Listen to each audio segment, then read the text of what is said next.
बिस्मिल्लाहिर्रहमानिर्रहीम। स्टूडेंट्स, आज हम 9th क्लास का मैथ्स जो है साइंस ग्रुप का वो करने जा रहे हैं और एक्सरसाइज नंबर है हमारे पास 1.6 और क्वेश्चन नंबर जो है वो 3 है। तो वो कहते हैं नीचे दिए हुए अमली ज़िंदगी के सवाल जो है हल करें प्रैक्टिकल लाइफ के मतलब। इनको कॉल में मकूस की मदद से भी हल करना और क्रैमर कानून की मदद से भी। तो क्वेश्चन तीसरा है हमारे पास कि एक मुस्ततील के दो अज़ला की लंबाइयों में 3.5 सेंटीमीटर का फ़र्क है। इन दोनों अज़ला की लंबाई मालूम कीजिए जबकि मुस्ततील का अहाता जो है वो 67 सेंटीमीटर हो। तो सबसे पहले स्टूडेंट्स हम देखते हैं इसको जी कॉलमों के मकूस की मदद से। तो इसको स्टार्ट करते हैं जी।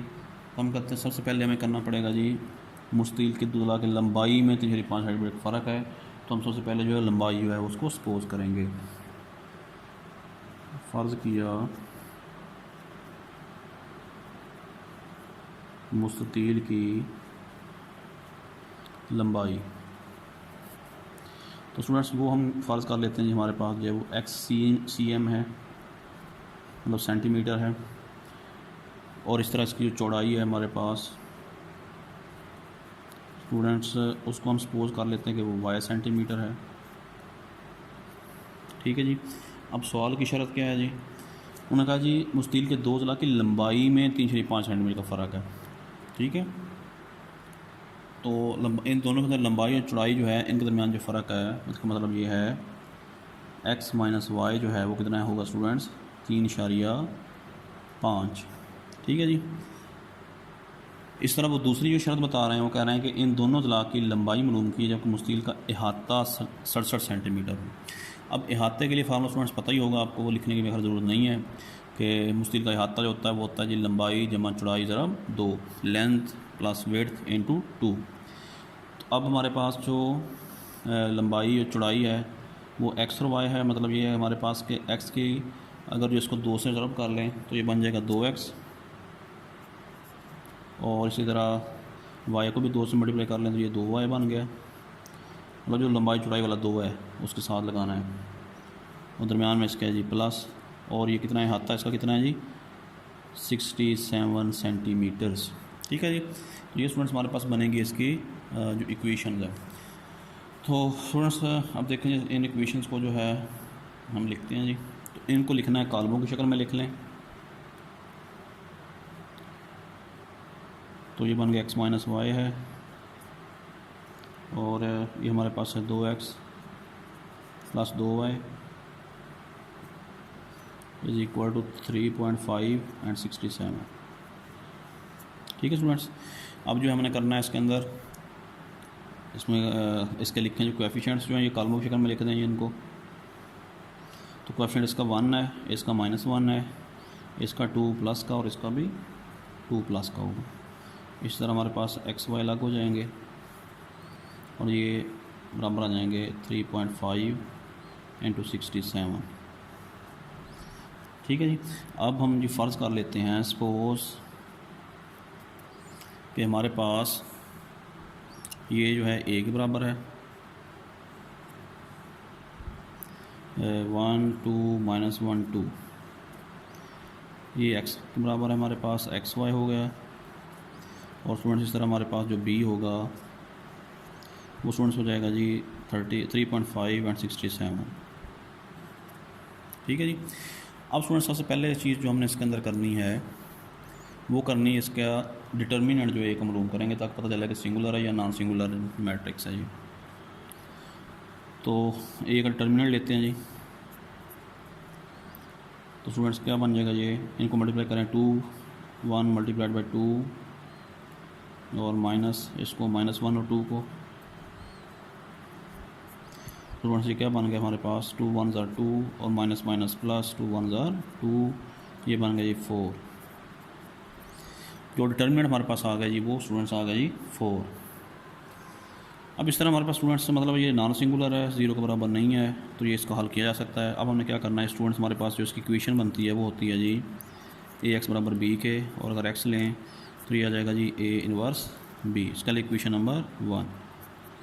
अब यहाँ से हमें पहले a इनवर्स मालूम करना है जी।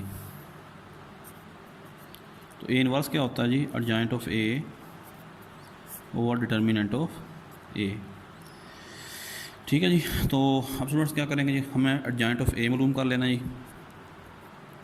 तो एडजॉइंट ऑफ ए हमारे पास क्या होगा, ये ए है हमारे पास, तो एडजॉइंट कैसे निकालेंगे, इसकी जगह चेंज कर लें, तो ये 2 ऊपर चला जाएगा, 1 इधर आ जाएगा, 2 1, इसकी अलामतें चेंज कर दें, +1 और यह आ जाएगा -2। ठीक है जी। तो अब इसके अंदर अगर वैल्यूज़ निकालें आप इसकी, तो ए इनवर्स हमारे पास स्टूडेंट्स क्या आ जाएगा, एडजॉइंट ऑफ ए हमारे पास ये है 2 -2 1 1, और डिटर्मिनेंट ए का जो है वो हम लिखेंगे जी 4 है, उसको 1/4 लिख लें ऐसे, तो बड़ा डिवाइड 4 होता है ना, आप इसको 1/4 भी लिख सकते हैं, यानी कि अगर आप इसको जो है वो इन्वर्स कर दें। तो स्टूडेंट्स अब जो हमने करना है इसके अंदर, वो हमने ये करना है कि अब ये ए इनवर्स की वैल्यू जो है वो इक्वेशन नंबर 1 में लगाएंगे। इक्वेशन नंबर 1 हमारे पास स्टूडेंट्स जो है वो है जी, ये x is equal to A inverse B, तो x इज़ इक्वल टू, अब ए इनवर्स हमारे पास स्टूडेंट्स ये वाला है जी 1/4 इंटू आ जाएगा जी 2 -2 1 1, एंड बी स्टूडेंट्स हमारे पास जो है ये 3.5 एंड 67 है। ठीक है जी। अब इनको मल्टीप्लाई करें,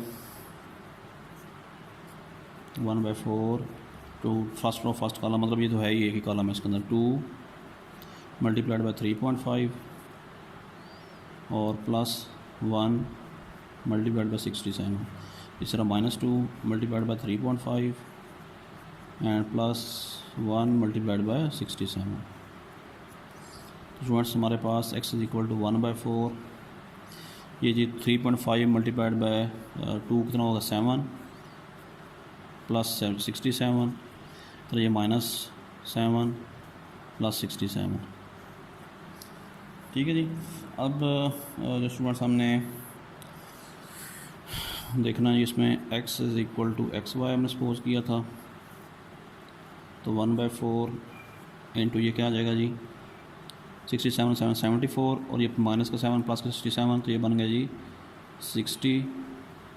अब x बराबर हमारे पास स्टूडेंट्स जो है वो आ जाएगा 1/4 मल्टीप्लाइड बाई 74, और y स्टूडेंट्स हमारे पास आ जाएगा जी 1/4 मल्टीप्लाइड बाई 60। तो ये स्टूडेंट्स क्या बन गया कि x इज़ इक्वल टू, ये इसको कैंसिल आउट करेंगे तो ये आ जाता है जी 4 1 4 4 8 32, और ये उसके बाद पॉइंट है, तो मतलब 4 5 20, तो ये तकरीबन बन जाता है 18.5। अब इसको 74/4 करके इसको डिवाइड भी कर सकते हैं 2 के साथ, तो 37/2 भी आ सकता है ये। अब ये स्टूडेंट्स हमारे पास y जो है ये क्या आ जाएगा जी, इसको 4 को कैंसिल आउट करें तो ये आ जाएगा 15। स्टूडेंट्स ये हमारे पास जो है लंबाई और चौड़ाई स्टूडेंट्स इसकी जो है हमारे पास वो आ गई है। मतलब ये है कि मुस्ततील की जो लंबाई स्टूडेंट्स हमने सपोज की थी वो की थी x, तो x की वैल्यू हमारे पास 18.5 है, तो ये हमारे पास इसकी लंबाई है, और मुस्ततील की चौड़ाई जो हमने सपोज की थी वो स्टूडेंट्स हमने की थी y, तो y की वैल्यू कितनी है 15, तो ये इसकी जो है वो चौड़ाई होगी। तो स्टूडेंट्स इसी क्वेश्चन को अगर हम जो है अब क्रैमर कानून से करेंगे तो ये क्या आ जाएगा, उसी तरह डाटा जो उसी तरह लिखना है हमने। अब ये देखिए इसको मुसव्वतों को इसमें लिख लें, कॉलम की शक्ल में लिख लें, तो ये आ जाएगा जी, इसके कोएफिशिएंट लिखें जी 1 -1 2 2 into XY is equal to 3.5 और 67। तो अब फ़र्ज़ कर लें जिसमें ये हमारे पास a जो है वो है जी 1 2 -1 2, इस तरह स्टूडेंट्स हमारे पास x जो है वो है जी XY, और इस तरह हमारे पास स्टूडेंट्स b जो आएगा वो आ जाएगा 3.5 और 67। तो सबसे पहले जिसमें आप इसका जो टर्मिनेंट मालूम कर लें, तो टर्मिनेंट जो है मालूम करना है a का, तो ये 1 मल्टीप्लाइड बाई 2 -1 मल्टीप्लाइड बाई 2, तो ये आ जाएगा 2 1 2 माइनस माइनस प्लस 2, और ये आ गया हमारे पास टर्मिनेंट जो a का वो आ गया जी 4। ठीक है जी। अब इसका स्टूडेंट्स हमने मालूम करना है जो वो करना है ax, तो ax स्टूडेंट्स जो है हमारे पास वो पहले 3.5 वाले जो लिखेंगे जी 3.5 और 67, और फिर लिखेंगे -1 और 2, और इस तरह स्टूडेंट्स हमारे पास जो ay होगा तो ए वाई हमारे पास स्टूडेंट्स क्या होगा जी, पहले लिखेंगे 1 2, फिर लिखना है 3.5 और 67। ठीक है जी। तो स्टूडेंट्स देखें जी, अब इनका हम जो है डिटर्मिनेंट मालूम कर लेते हैं जी। ए एक्स का डिटर्मिनेंट जो होगा 3.5 multiplied by 2 minus -1 multiplied by 67, तो ये आएगा जी 7 माइनस माइनस प्लस 67। तो ये हमारे पास स्टूडेंट्स क्या आ जाएगा जी 74। इस तरह ए वाई का डिटर्मिनेंट स्टूडेंट्स हम लेंगे तो ये क्या आ जाएगा जी 1 multiplied by 67 minus 2 multiplied by 3.5, तो ये आएगा 67 माइनस 7। ये हमारे पास स्टूडेंट्स जो ए वाई की वैल्यू आ गई वो आ गई जी 60। तो स्टूडेंट्स अब इसके अंदर से हमने जो निकालना है वो एक्स और वाई की वैल्यू जो निकालनी है। तो एक्स की वैल्यू निकालने के लिए हमें क्या करेंगे, determinant of A Y over determinant of A. तो ए वाई का डिटर्मिनेंट 74, ए का डिटर्मिनेंट जो है वो 4 है, इसको डिवाइड करेंगे ये आ जाएगा 18.5। इसके अंदर इस तरह वाई की वैल्यू अगर निकालेंगे आप तो ये आ जाएगा जी ए वाई का डिटर्मिनेंट ओवर ए का डिटर्मिनेंट। तो यहाँ पे ए वाई का डिटर्मिनेंट जो हमारे पास 60 है और ए का डिटर्मिनेंट जो है वो हमारे पास है 4, तो वाई हमारे पास आ गया 15। मतलब इसका ये हुआ कि हमारे पास जो मुस्तिल की लंबाई स्टूडेंट्स आ गई वो आ गई जी 18.5 सेंटीमीटर। और इसी तरह हमारे पास इसकी चौड़ाई जो हमने सपोज की थी वाई की वैल्यू 15 है, तो ये इसकी वाई की वैल्यू आ गई है। तो स्टूडेंट्स ये हमारे पास था जो क्वेश्चन दोनों तरीक़ों से हमने जो करना था। उम्मीद है आपको समझ लग चुकी होगी। आपसे गुजारिश है कि आप मेरे चैनल को लाइक सब्सक्राइब और शेयर करें, और अगर जो है आपको कोई क्वेश्चन के रिलेटेड एग्ज़ाम्स के रिलेटेड कोई प्रॉब्लम है तो मुझे कमेंट्स में बताइए। अल्लाह हाफ़िज़।